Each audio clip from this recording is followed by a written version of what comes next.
COBRA and Medicare. You might think you can just keep COBRA until you're ready to switch to Medicare, but there's a hidden rule that can cost you thousands if you get it wrong. And I don't want that happening to you. So first, let's break down what is COBRA. COBRA is a temporary extension of your job-based health coverage after you leave your employer.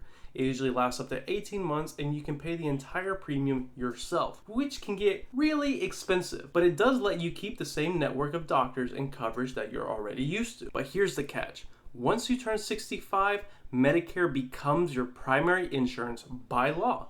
This means that COBRA no longer counts as your primary coverage after you become Medicare eligible.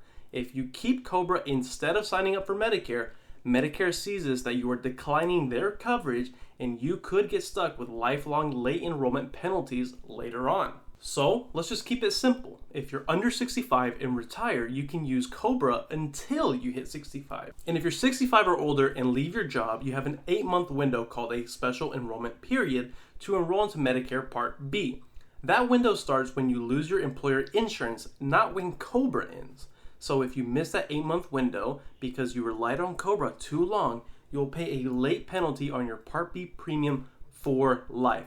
This same thing goes with prescription drug coverage. If your COBRA drug benefit doesn't meet Medicare standard, you could also face a Part D penalty. COBRA feels so familiar because it lets you keep all of what you had before, so people think it's safe to stick with it past 65.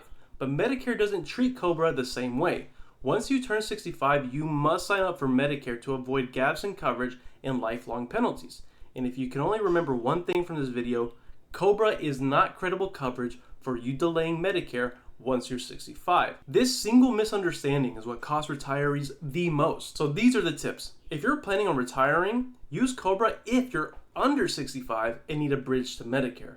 Once you turn 65, apply for Medicare within your 8-month enrollment window, even if you keep COBRA for extra coverage. Always check if COBRA prescription benefits are considered credible or you'll risk a Part D penalty. It's better to be safe than sorry, and late penalties will last a lifetime. If this cleared things up for you, hit the like button and subscribe for more Medicare tips.